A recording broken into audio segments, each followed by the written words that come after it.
We're looking at section 1.4, and this is Algebra 2. And we're on page 19 in the textbook. And we're talking about factoring special form polynomials. And then we're going to do this in a couple sections, so we won't cover the whole section today.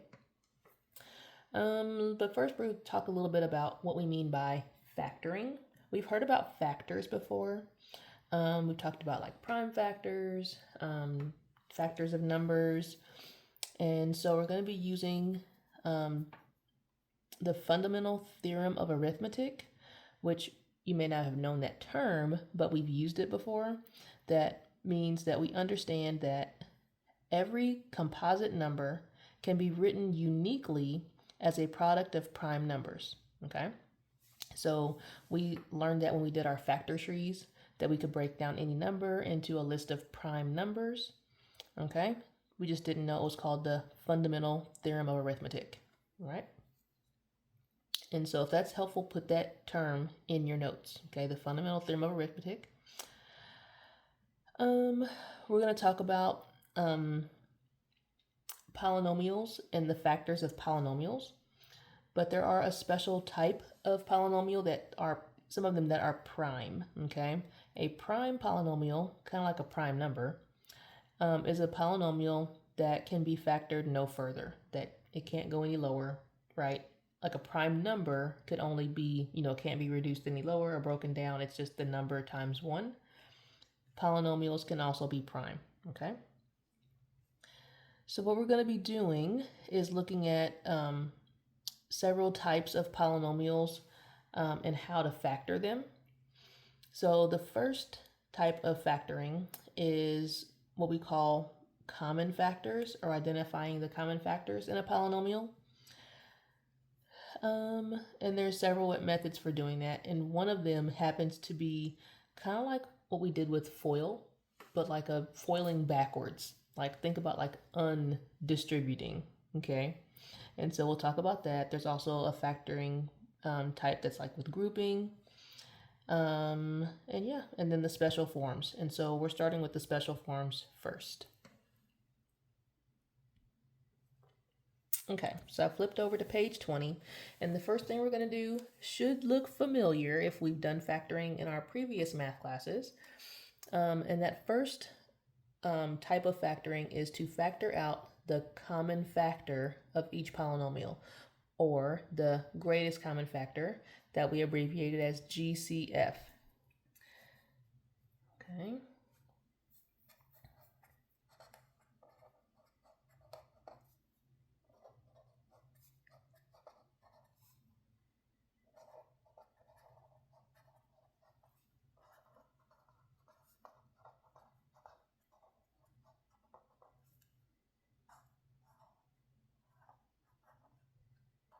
Okay, so let's do that with our first example. 1.4a. We've got 3r plus 6. And the directions just say, either it might say factor, or it may say factor out the greatest common factor, okay? So I have to look at each term, the term 3r and 6, and figure out what, if anything, can I divide into both 3 and 6 evenly. All right, well, we know that they're both factors of 3, so we can divide them both by 3. So I can say that this is the same as 3 in the front. And then if I divide them both by 3, I'm going to write here what's left over. 3r divided by 3 leaves r. 6 divided by 3 is 2. Okay, so we've taken out the GCF. The GCF was 3. And a way to check yourself, or to go, back the other way, would be to distribute it, right? So it's kind of like we undistributed. We pulled the 3 back out. And that's our reduced polynomial. Okay, let's look at another one. Letter B has 12. Oops, that's a Q. Sorry. 12q cubed minus 24q squared. Okay, so dealing with the coefficients first, 12 and 24. I know that both 12 and 24 can be divided by 12. So 12 would be part of my GCF. And then q cubed and q squared. When I've got variables, the same variable, I want to pick the one with the smallest exponent because I know that I can pull that number out of both, that there's at least 2 q's in each of these. So this is going to be q squared. And now we're going to divide 12q squared into both of these. So 12 divided by 12 is 1. And I could put that 1 here, but since I'm going to have a value with q, I don't have to. Q cubed divided by q squared is basically saying 3 minus 2, and I'll be left with 1, or 1q. So q to the first power.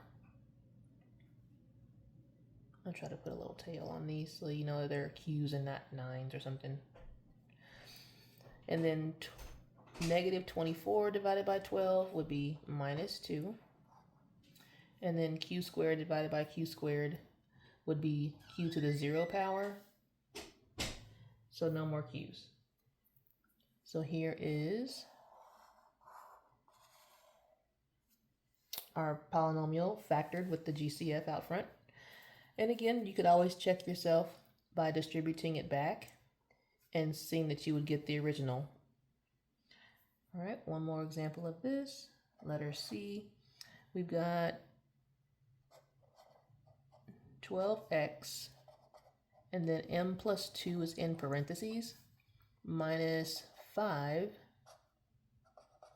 times m plus 2 in parentheses. So this one's a little more of a challenge. Before we were just looking at, the two terms and finding out what could divide into both of those. Here, I also have two terms. They're just very large, okay? So the first term is this, 12x times m plus 2. Here's the second term, negative 5 times m plus 2.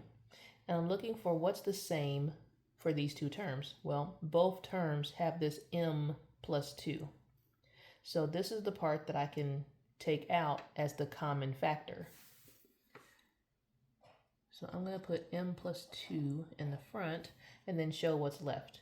12x would be left in this first one. In the second one, when I take out m plus 2, minus 5 is left. Okay, so here is my factored polynomial because the GCF was m plus 2. And we'll see this as a step in another type of factoring in a little bit in the next section or so.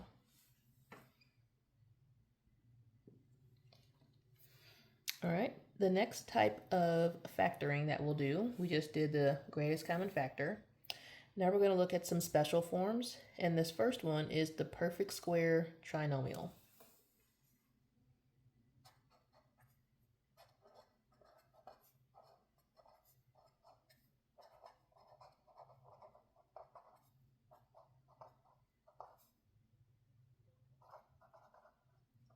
And this book likes to abbreviate it PST.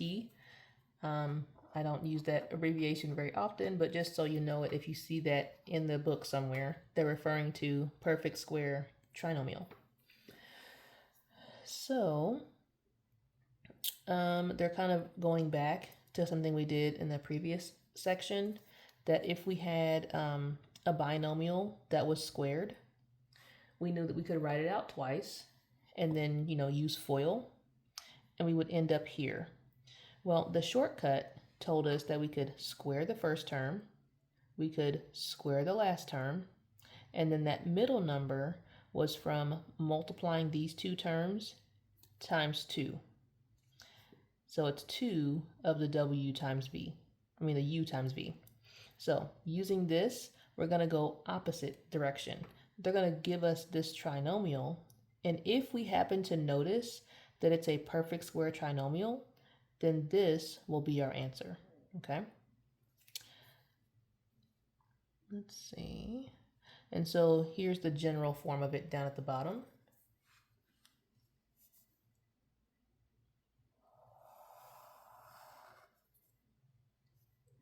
That if we have some value squared plus or minus, so this could be a plus here or it could be a minus here, 2 times u times v plus v squared, then the answer is going to be the term u plus or minus based on what was ever here. If this was a plus, then it'll be a plus here. If this was a minus, it'll be a minus here. V squared, okay? So the beauty of this is that if we notice it's a perfect square trinomial, we can go right to the answer. We don't have to do any extra steps. All right, let's turn the page. And so here they're trying to give you kind of some steps that you can use. And if these are helpful, by all means, put them in your notes. Basically, you have to recognize that it's a perfect square trinomial. And in order to do that, you want to notice that the first and last terms are squared, that they're perfect squares. And that the middle term is from taking 2 times the square of each term. If you notice that, then you can go right to the answer and do what it says here. To write the binomial, where the first term is the square root of the first term in the trinomial. The last term is the square root of the last term, right? And then in the middle, you want to check the sign, because if it was a plus here, then there'll be a plus in your answer. Or if it was a minus here, it'll be a minus here. And then it says you can check the answer by expansion, basically meaning you can take the answer you got and go ahead and rewrite it, FOIL it if you want, and see that you get back to here. Let's try an example.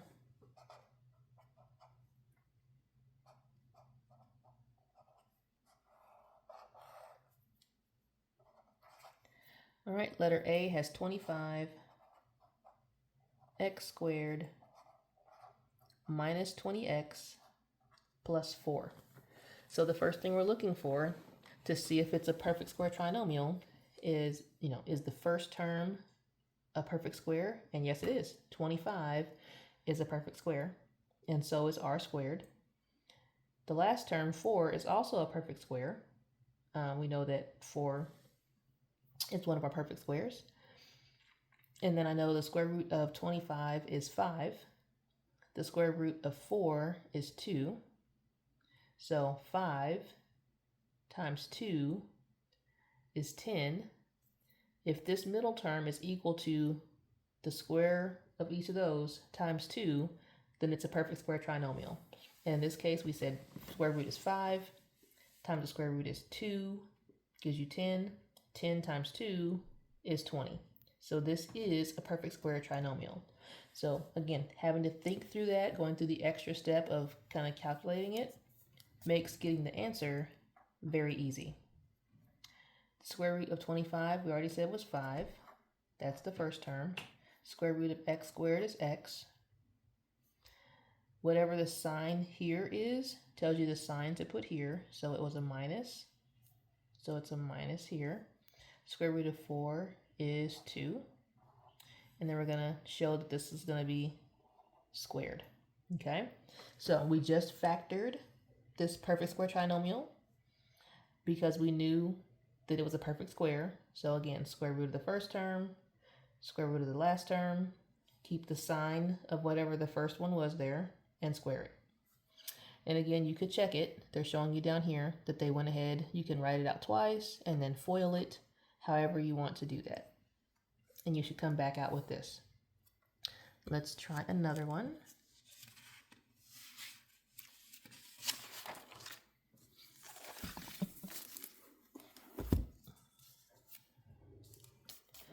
Letter B.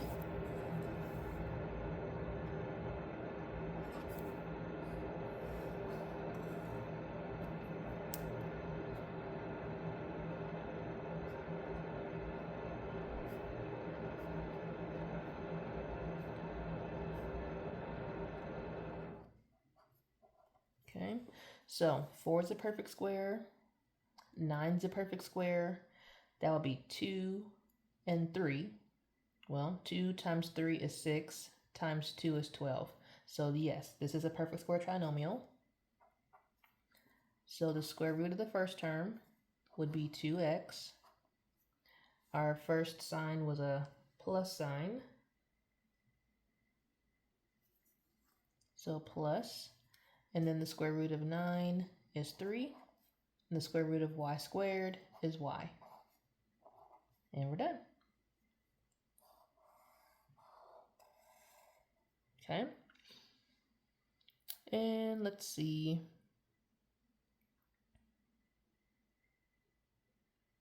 So this one looks a little more complicated, but they're just trying to really drive the point home. So we've got x squared plus 2x, and it's being multiplied by x plus y. And then last term is x plus y squared, okay? Well, we know the square of the first term is just x. The square root of the second term, because there's 2 of them, right, would just be one of these, x plus y. So if this square root is x, this square root is x plus y, I'd have x times x plus y times 2, right? And we see that.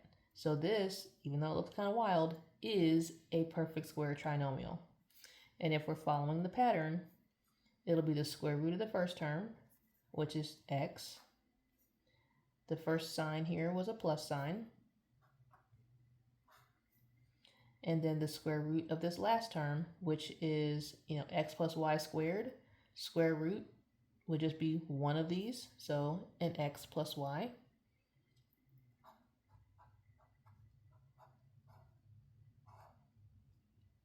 And then it would be squared. Well, we've got x plus y.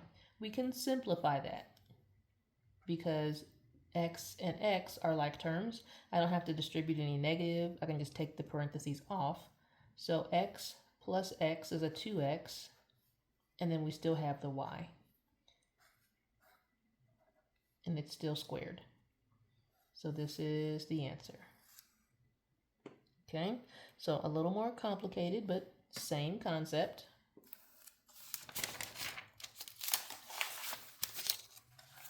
Oops, go this way.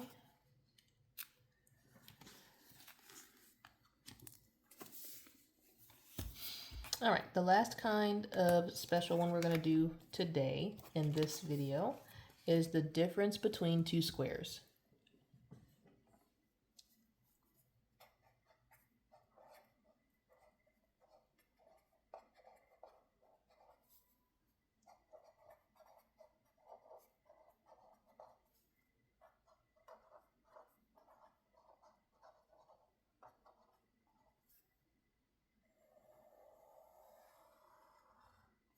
Okay, we kind of abbreviate that difference of squares sometimes, but a difference between two squares has this form.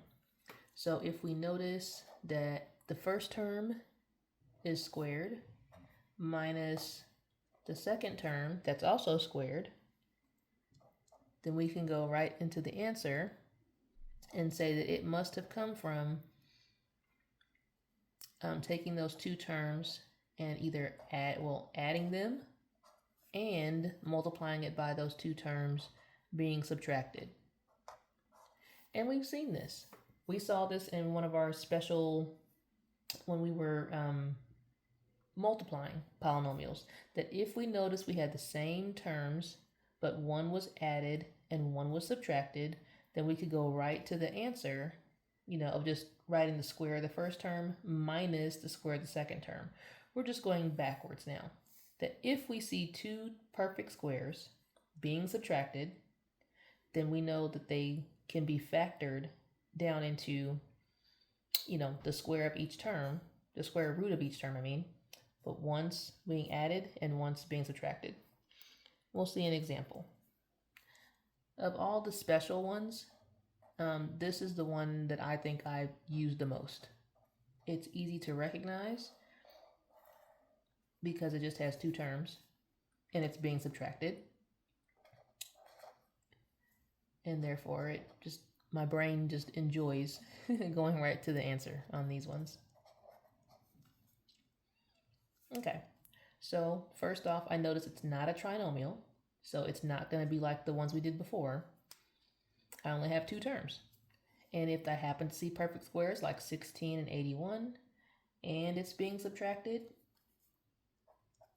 then I can go right to my answer. I know I'm going to have one set that's addition and one set that's minus. Square root of 16 is 4. And square root of x squared is x. So 4x here, 4x here. Square root of 81 is 9. So 9 here and 9 there. Always double check that there's no GCF kind of lurking, like a number that could divide into both of these, and there can't. So this is the answer.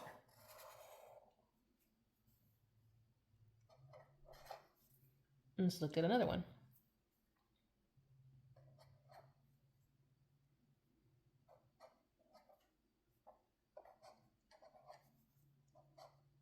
Okay, so I noticed the format. There's only two terms. It is being subtracted, but these numbers don't look like perfect squares. Sometimes you may have to do a GCF first. And in this case, 3 and 75 can both be divided by 3. X and Y are not, common or don't have any common factors. So only bringing out the 3. So divide each of these by 3. 3x squared divided by 3 is just x squared. And then 75 divided by 3 is 25. Now that I've taken out the GCF, now I do see that I have a difference of two squares. 1 is considered a perfect square because 1 times 1 is 1. 25 is a perfect square because we know you can do 5 times 5. So let's go ahead and prepare. We expect to get, one set that's plus, one set that's minus. The x squared would be x and x. Square root of 25y squared is 5y and 5y. Since we can't take any more GCFs out or anything, this is our lowest terms answer, or our fully factored form. Okay.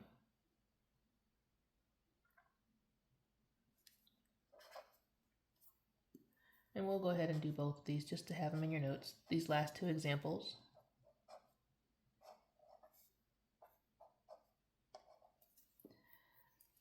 All right, again, the standard is two terms. This is one term. This is the second term, and it is being subtracted.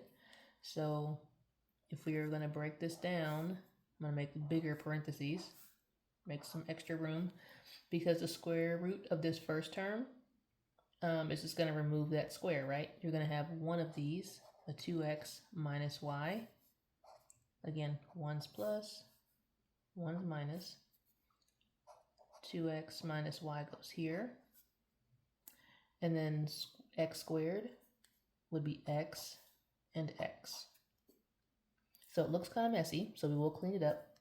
We know that we can take the parentheses off on the inside there. It was just kind of to separate so we could see it a little easier. But I'll just take the parentheses off so you can kind of see that this is what we actually have.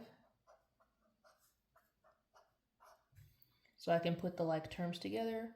2x plus x would be 3x minus y. And then 2x minus x would be just x with the minus y. So this one was a little harder to see. You may have to look at that a little closer. And then we'll do the last one, letter D.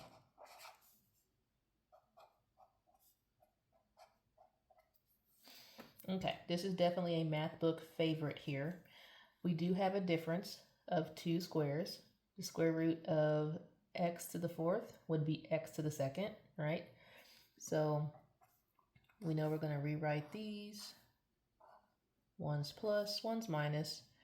Again, square root of x to the fourth is x squared and x squared. Square root of y to the fourth would be y squared and y squared.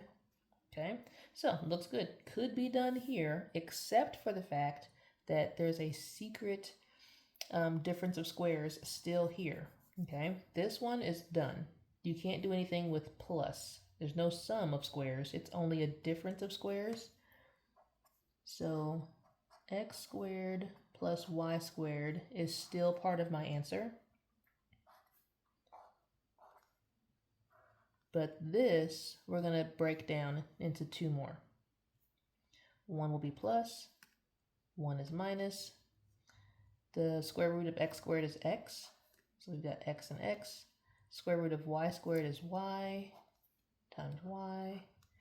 Okay, and there's no more, difference of two squares. There's no GCFs lurking. So we know that we're finished. Okay, so we've covered 3 of the first types of special forms of factoring.